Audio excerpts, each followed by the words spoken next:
আসসালামু আলাইকুম বন্ধুরা, কেমন আছেন? আশা করি ভালো আছেন। আলহামদুলিল্লাহ আমিও ভালো আছি। তো আমরা আজকে কি পিঠার আয়োজন করতেছি আপনারা দেখতে থাকেন। আমরা আজকে একটা পিঠা বানাবো সবাই মিলে।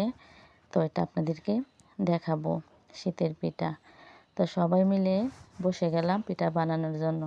আমরা দুই যা, আমার শাশুড়ি, আমার চাচি শাশুড়ি, নানি শাশুড়ি সবাই মিলে বসে গেলাম। এই পিঠা আসলে একা বানানো সম্ভব না। হাতাহাতি সবাই মিলে বানালে এটা তাড়াতাড়ি হয়ে যায়।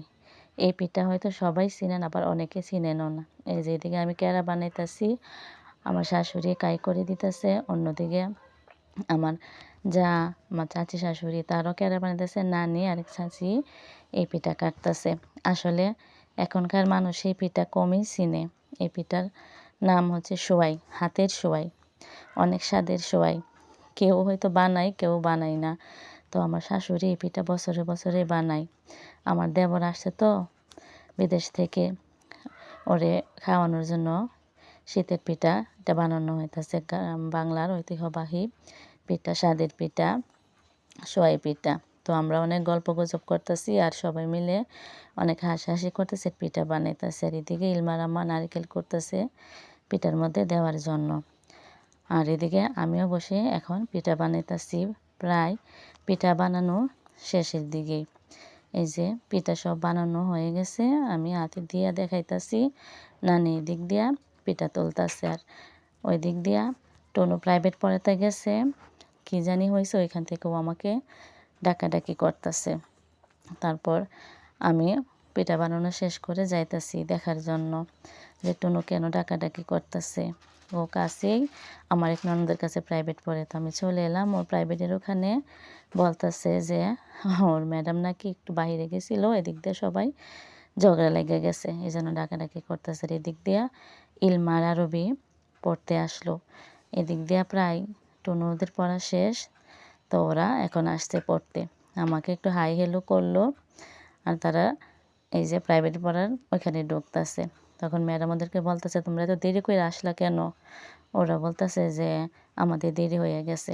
তো ম্যাডাম ছুটির পরে খুব সুন্দর করে এদেরকে কবিতা আবৃত্তি করাইতেছে। এখানে মেহেক, ইলমা, আরবি, টনু সবাই অনেক আনন্দের সহিত এই যে কবিতা আবৃত্তি করতেছে। আসলে আমার এই ননদটা অনেক ভালো করে পড়ায়, বাচ্চাদেরকে অনেক সুন্দর কইরা পড়াশোনা করায়। এদিকে টনুর ছুটি হয়ে গেছে, ও এক দৌড় দিছে, বলতেছে জামা পিঠা হয়েছে, দৌড়াইয়া বাড়িতে যাইতেছে। আমি বলতেছি তুমি ব্যাগটা রাইখে আসো, ব্যাগটা রাইখে আসলে আমরা মামি ছাদে যাব কাপড় আনার জন্য।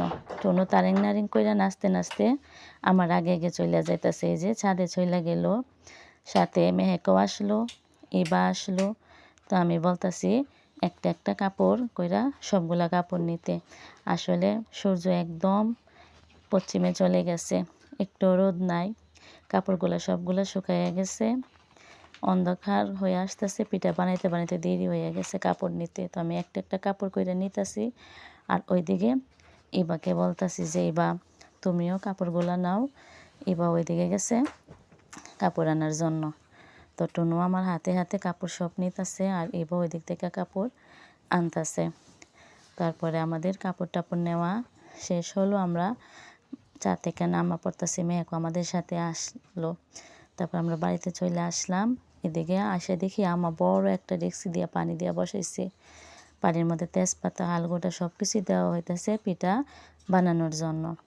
এগুলা দেওয়া হইতেছে পিঠার মধ্যে ভালো ঘ্রাণ আসার জন্য। তারপর পানি গরম হলো, পানির মধ্যে কিছু কিছু পিঠা ছড়িয়ে ছিটিয়ে দেওয়া হইতেছে। আসলে সবগুলা একসাথে দিলে একদম জড়া বেঁধে যায়, পিঠা ভালো হয় না। আর এদিকে ইলমা তো অস্থির, কখন পিঠা খাবে পিঠা খাবে। ইলমার অনেক দিন যাবত ইচ্ছা হইতেছে পিঠা খাওয়ার জন্য।